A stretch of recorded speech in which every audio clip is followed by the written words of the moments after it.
सभी में तो ऑक्सीजन है, देखो सब में ऑक्सीजन है, देखो ये सब क्या है, ऑक्सी एसिड। ऑक्सी एसिड का केस आए, एसिडिक स्ट्रेंथ पूछे तो इलेक्ट्रोनेगेटिव का कंसेप्ट लगा देना, लेकिन हाइड्रा एसिड रहेगा तो मत लगाना। जैसे हाइड्रा एसिड देखो HF, HCl, HBr, HI, बताइए हाइड्रा एसिड है, इस है ये एसिड, लेकिन इसमें ऑक्सीजन नहीं है, देखो ऑक्सीजन नहीं है, यहां इलेक्ट्रोनेगेटिव कंसेप्ट नहीं लगेगा। एक और क्लोरोफॉर्म, फ्लोरोफॉर्म, बताओ इसमें ऑक्सीजन है क्या? इसमें भी इलेक्ट्रोनेगेटिव मत लगाना। तुम लोग लगा रहे थे, तुम लोग इलेक्ट्रोनेगेटिव फैक्टर को हाईलाइट कर रहे थे यहां पर। ये हाइड्रा एसिड है, हाइड्रा एसिड में इलेक्ट्रोनेगेटिव नहीं चलेगा। इलेक्ट्रोनेगेटिव कंसेप्ट कहां चलेगा? ऑक्सी एसिड में, बस। फिर कहोगे हाइड्रा एसिड में क्या चलेगा तब? हाँ, हाइड्रा एसिड में चलेगा बॉन्ड की स्ट्रेंथ, बॉन्ड की लेंथ। हाँ, जिस एसिड की लेंथ ज्यादा रहेगी, बॉन्ड लेंथ, वो फट से, जिसकी लेंथ ज्यादा उसकी स्ट्रेंथ क्या होती है? वो फट से टूट के H+ दे देगा, और जितना जल्दी H+ देगा उसकी एसिडिटी उतनी। तो स्ट्रॉन्ग एसिड की पहचान क्या होगी? H+ जल्दी देगा, कब? तो उसकी लेंथ ज्यादा, स्ट्रेंथ क्या होगी? कम, फट से टूट के H+ दे देगा। जितना जल्दी H+ देगा उतनी ज्यादा स्ट्रॉन्ग एसिड। देखो सामने, ये बताओ फ्लोरीन का साइज छोटा है ना, क्लोरीन का साइज बड़ा है, ब्रोमीन का साइज और बड़ा, आयोडीन का साइज सबसे बड़ा, तो बताओ इसकी लेंथ ज्यादा तो स्ट्रेंथ क्या होगी? और टूट के जल्दी H+ देगा। ये स्ट्रॉन्ग एसिड है। तो हाइड्रा एसिड में HI सबसे स्ट्रॉन्ग है, और ऑक्सी एसिड में हाइपोफ्लोरस एसिड स्ट्रॉन्ग है। यहां लगेगा इलेक्ट्रोनेगेटिव, और यहां लगेगा बॉन्ड स्ट्रेंथ, बॉन्ड लेंथ।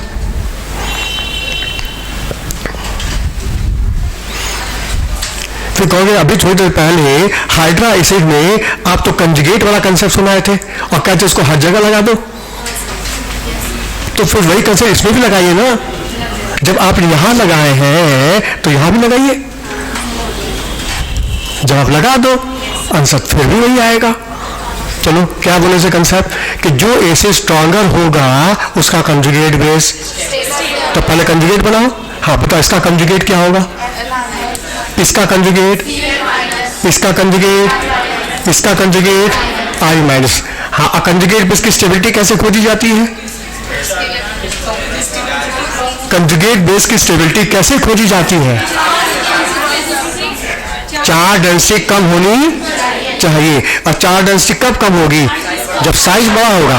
बोला इसका साइज छोटा है, इसका साइज, और जब साइज बड़ा होगा तो charge per unit area, charge density घटेगी। कंजुगेट बेस की स्टेबिलिटी, और कंजुगेट बेस जितना स्टेबल होगा उसकी एसिडिटी।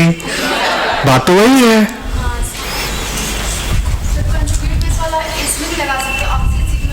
लगा सकते हैं, लेकिन है कंसेप्ट ये वाला में हाइड्रा है, उसमें भी लगा दो। ये कंसेप्ट तो सब में लग जाएगा, कंजुगेट वाला तो सब में लग जाएगा। हाँ, ऑक्सी एसिड में देखो लगाते हैं, देखो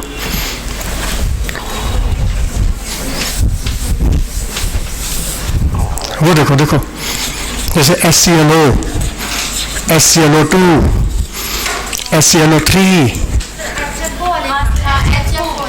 H नहीं, ऑक्सी एसिड में तो केवल इलेक्ट्रोनेगेटिव लगाओ, और जब हाइड्रा एसिड का केस आ जाए तो कंजुगेट बेस लगा दो। ऑक्सी एसिड में लगाना तो यहां लगा दो, लग जाएगा।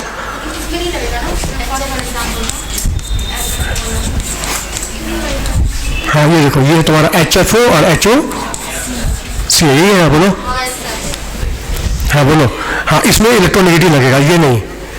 ऑक्सी एसिड में इलेक्ट्रोनेगेटिव ही लगाओ, और हाइड्रा एसिड कंसेप्ट में तुम चाहे कुछ भी लगा दो, ठीक है। इसमें तो नहीं लगेगी, इसमें तो इलेक्ट्रोनेगेटिव ही लगेगी केवल। हाँ, इसकी इलेक्ट्रोनेगेटिव ज्यादा, ये इलेक्ट्रॉन विड्रॉ करेगा, ये बॉन्ड पोलराइज हो जाएगा। ये ऑक्सी एसिड है ना। हाँ, हाइड्रा एसिड में तुम लगाओ कंजुगेट वाला कंसेप्ट। हाँ, इसमें भी लग जाएगा कंजुगेट बेस। जैसे इसमें देखो ये है स्ट्रक्चर HOCl का, और ये है HClO4 का।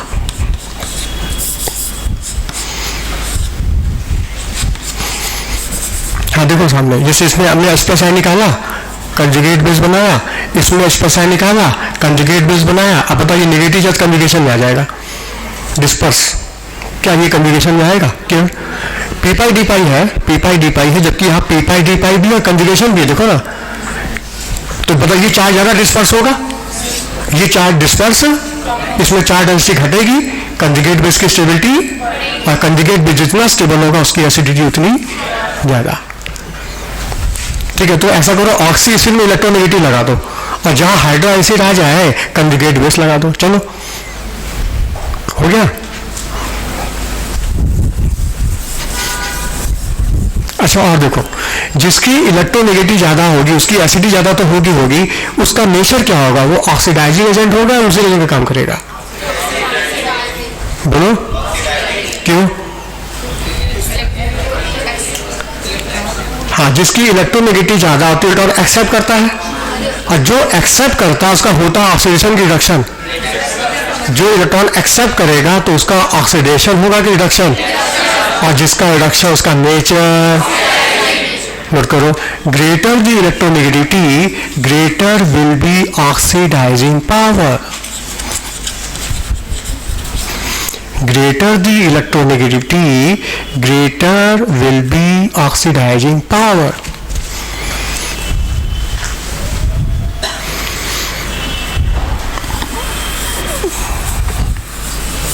Greater the electronegativity, greater will be oxidizing power.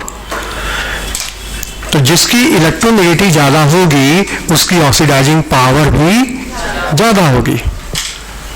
अच्छा, ये बता, पूरे पीरियोडिक टेबल में सबसे ज्यादा इलेक्ट्रोनेगेटिव किस फैमिली की है? इसका मतलब हैलोजन की ऑक्सीडाइजिंग पावर सबसे ज्यादा है, और वास्तव में है भी। नोट करो, halogen show high oxidising power.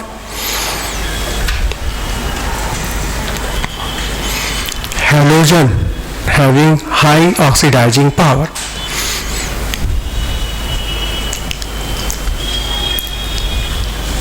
कोई पूछेगा क्यों हैलोजन की ऑक्सीडाइजिंग पावर क्यों ज्यादा है? तो कहना उसकी इलेक्ट्रोनेगेटिव ज्यादा है। अच्छा, ये बताओ, हैलोजन में सबसे हाई इलेक्ट्रोनेगेटिव किसकी है? इसका मतलब फ्लोरीन पूरे नेचर का सबसे पावरफुल ऑक्सीडेंट हुआ, और है भी वास्तव में है। नोट करो, fluorine is the powerful oxidising agent. Fluorine F2, fluorine is the powerful oxidising agent. Nature का सबसे powerful oxidising agent, oxidising power किसके पास है? फ्लोरीन के पास। क्यों? क्योंकि फ्लोरीन की इलेक्ट्रोनेगेटिव सबसे ज्यादा पूरे पीरियोडिक टेबल में सबसे ज्यादा। क्यों आज पहली बार सुन रहे हो क्या? पहले भी तो सुनाया था। कहाँ सुनाया था? कहाँ सुनाया था और क्या रीजन दिया था? क्या यही रीजन था? कॉपी खोलो। जब हम इलेक्ट्रॉन एफडी पढ़ रहे थे तो वहां हमने लिखवाया है कि फ्लोरीन की ऑक्सीडाइजिंग पावर सबसे ज्यादा, क्लोरीन से भी ज्यादा है। और क्यों ज्यादा है इसके हमने 2 पॉइंट लिखवाए हैं। फ्लोरीन की ऑक्सीडाइजिंग पावर ज्यादा होने का पहला कारण फ्लोरीन की बॉन्ड एनर्जी कम है, और दूसरा उसकी हाइड्रेशन एनर्जी ज्यादा है। फ्लोराइड आयन की हाइड्रेशन एनर्जी ज्यादा। ये 2 फैक्टर की वजह से फ्लोरीन नेचर का पावरफुल ऑक्सीडाइजिंग एजेंट है। कॉपी खोल के देख लो। वहां हमने एक्सप्लेन किया था थर्मोडायनेमिक कंसेप्ट से, बॉन्ड एनर्जी और हाइड्रेशन एनर्जी से, थर्मो से एक्सप्लेन किया था, और आज हम एक्सप्लेन कर रहे हैं इलेक्ट्रोनेगेटिव से, पीरियोडिक प्रॉपर्टी से। तो देखा जाए फ्लोरीन की ऑक्सीडाइजिंग पावर ज्यादा है। इसकी अब 3 आंसर होगा, 3 आंसर। पहला, बॉन्ड एनर्जी का कम होना फ्लोरीन की, और दूसरा फ्लोराइड आयन की हाइड्रेशन एनर्जी का ज्यादा होना, और तीसरा आज बताया हाई इलेक्ट्रोनेगेटिविटी। बोलो समझ में आया? तो इसका मतलब कोई भी हाई इलेक्ट्रोनेगेटिव आइटम मेरे सामने है, कोई एलिमेंट है, तुम कर सकते हैं they are power oxidising agent, कर सकते हैं। बोलो, जैसे बताओ मेरे सामने ऑक्सीजन रखा है, बताओ ऑक्सीजन, इसका नीचे भी तो ऑक्सीडाइजिंग हुआ। क्यों? ऑक्सीजन की इलेक्ट्रोनेगेटिव ज्यादा नहीं है क्या? सेकंड नंबर पे तो इसी का आता है। पहले नंबर पे क्या आता है? फ्लोरीन। सेकंड नंबर पे क्या आता है? ऑक्सीजन। तो फ्लोरीन के बाद फिर नंबर इसी का ना आएगा। और तुम्हारे सामने कोई 4 ऑप्शन रख दिए, पूछे कि which is show powerful oxygen, कौन ऑक्सीजन पावरफुल है, तो हम क्या खोजेंगे, जिसमें इलेक्ट्रोनेगेटिव ज़्यादा हो, टिक मार देंगे, क्योंकि जिसकी इलेक्ट्रोनेगेटिव ज़्यादा उसकी ऑक्सीडाइजिंग पावर ज़्यादा। हाँ, एक लास्ट एप्लीकेशन बचा है बस, ये पूरा हो गया इलेक्ट्रोनेगेटिव।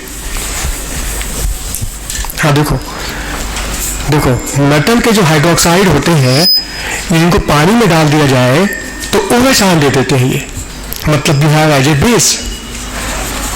और नॉन मेटल के जो हाइड्रोक्साइड होते हैं जैसे जैसे जैसे hypofluorous acid, hypochlorous acid, hypochlorous acid, hypofluorous acid, ये क्या है, नॉन मेटल के हाइड्रोक्साइड है, नॉन मेटल की हाइड्रोक्साइड। और ये सोडियम का हाइड्रोक्साइड, मेटल का हाइड्रोक्साइड। तो मेटल के हाइड्रोक्साइड को पानी में डालोगे तो ये मेटल के हाइड्रोक्साइड को पानी में डालोगे तो OH आयन देगा, बिहेव एज ए बेस। और जो नॉन मेटल के हाइड्रोक्साइड है इनको पानी में डालोगे तो ये H+ आयन देंगे और बिहेव एज ए एसिड। ऐसा क्यों, ऐसा क्यों?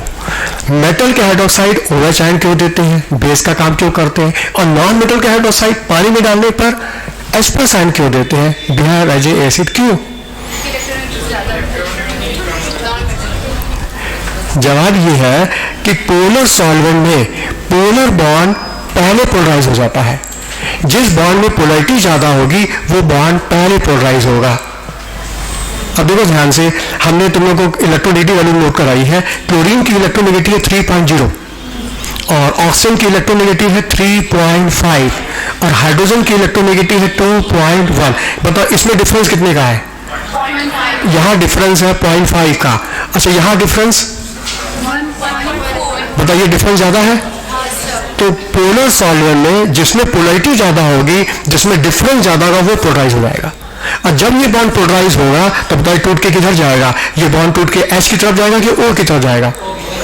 उधर जाएगा जिसकी इलेक्ट्रोनेगेटिव। और जब O की तरफ जाएगा तो बताओ यहाँ से H+ आयन निकल जाएगा। इधर आ जाओ, जैसे मान लो ये मेटल है, सीजियम है, मतलब सीजियम की इलेक्ट्रोनेगेटिव है 0.7 और ऑक्सीजन की इलेक्ट्रोनेगेटिव है 3.5 और हाइड्रोजन की इलेक्ट्रोनेगेटिव 2.1। बताओ यहाँ डिफरेंस कितने का है? और यहाँ डिफरेंस बताओ, ये डिफरेंस ज्यादा है। बोलो, ये बॉन्ड पोलर ज्यादा है। तो पोलर सॉल्वेंट में पोलर बॉन्ड पोलराइज फर्स्ट, ये बॉन्ड पोलराइज होगा और जब भी पोलराइज होगा तो बॉन्ड टूट के जाएगा किधर, जिसकी इलेक्ट्रोनेगेटिव, और यहां से OH आयन रिलीज हो जाएगा। तो कहने का मतलब पोलर सॉल्वेंट में वो बॉन्ड पहले पोलराइज होता है, पहले आयनाइज होता है जिसमें इलेक्ट्रोनेगेटिव का डिफरेंस, जिसमें पोलरिटी ज्यादा। पोलरिटी ज्यादा मतलब डिफरेंस ज्यादा। नोट करो, hydroxides of metal are basic, hydroxides of metal are basic, hydroxides of metal are basic and non-metal hydroxide are acidic, non-metal hydroxide are acidic.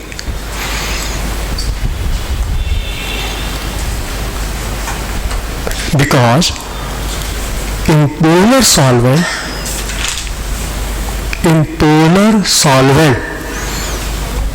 polar bond polarize first. In polar solvent polar bond polarize first. ठीक है, water polar है तो polar solvent में क्या होगा, जो bond polar ज्यादा होगा पोलराइज हो जाएगा, आयनाइज हो जाएगा। पोलराइज मतलब आयनाइज। अब देखो एग्जाम में क्वेश्चन कैसे आ सकता है, AOH BOH, ठीक है, यहाँ पे इलेक्ट्रोनेगेटिव वैल्यू लिखा रहेगा, इलेक्ट्रोनेगेटिव वैल्यू लिखा रहेगा सबका, ठीक है। ऑप्शन ए मतलब ए है और ये बी है, हाँ उसमें ऑप्शन लिखा रहेगा ए एसिड का काम करेगा, बी बेस का काम करेगा, तो दूसरा रहेगा बी एसिड का काम करेगा, ए बेस का काम करेगा, और इलेक्ट्रोनेगेटिव वैल्यू लिखी हुई है। और सॉल्वेंट क्या है, वाटर, ठीक है। इलेक्ट्रोनेगेटिव वैल्यू को हम देख के बता सकते हैं कि कौन सा मॉलिक्यूल पानी में जाके H+ आयन देगा और कौन सा मॉलिक्यूल OH आयन देगा। कर सकते हैं कि नहीं? क्या करेंगे, डिफरेंस देखेंगे, जिसमें डिफरेंस ज्यादा देगा उस बॉन्ड को तोड़ देंगे। ये टूटेगा तो OH आयन देगा, ये टूटेगा तो H+ आयन देगा, और जो OH आयन देगा वो बेस, जो H+ आयन देगा वो एसिड। बात खत्म। और यदि यहाँ लिख दिया कि मेटल है, यदि लिख दिया मेटल, ये नॉन मेटल लिख दिया, तब तो इलेक्ट्रोनेगेटिव की कोई जरूरत नहीं। तो मेटल के हाइड्रोक्साइड बेसिक होते हैं, नॉन मेटल के हाइड्रोक्साइड एसिडिक होते हैं। बोलो बात समझ में आया? ये खेल किसका है? इलेक्ट्रोनेगेटिव का। तो ये था एप्लीकेशन इलेक्ट्रोनेगेटिव का। और एक एप्लीकेशन तुम लोगों को हमने पहले ही बताया रेडियाई के समय कि हम पोलर मॉलिक्यूल की बॉन्ड लेंथ निकाल सकते हैं। पोलर मॉलिक्यूल की बॉन्ड लेंथ, जैसे HCl की बॉन्ड लेंथ निकालना है तुमको, HCl की, तो उसके लिए हमने एक इक्वेशन दिया था, radii of hydrogen, radii of chlorine -0.09 electronegative chlorine minus electronegative hydrogen. तो मतलब इलेक्ट्रोनेगेटिव के हेल्प से तुम पोलर मॉलिक्यूल की बॉन्ड लेंथ, ये एप्लीकेशन हम लोग पहले ही सुना चुके रेडियाई पढ़ाते समय। ये भी एप्लीकेशन था इलेक्ट्रोनेगेटिव का। तो ये था एप्लीकेशन। इलेक्ट्रोनेगेटिव मेरा कंप्लीट हो गया। इसका हम एक टेस्ट लेंगे आगे, 50 क्वेश्चन का एक सेट देंगे, तुम लोग को टेस्ट देना इलेक्ट्रोनेगेटिव का। और नया तो आगे बढ़ेंगे इसके आगे वैलेंसी। नेक्स्ट पीरियडिक प्रॉपर्टी है वैलेंसी। कब देखेंगे इसको? हाँ, समय होगा कि नहीं? अभी समय है क्या? है ना? नहीं, हमको इशारा कर रहा है, लगता है कैमरा टाइम चेंज हो गया क्या? कितना देखा टाइम? देखो जरा, 1:34 24 20 मिनट है ना? तब तक हम मोर कंसेप्ट लगा देते हैं। हमको इशारा कर रहा था, हमने कहा क्लास छूटने का है। चलो अभी है टाइम तो।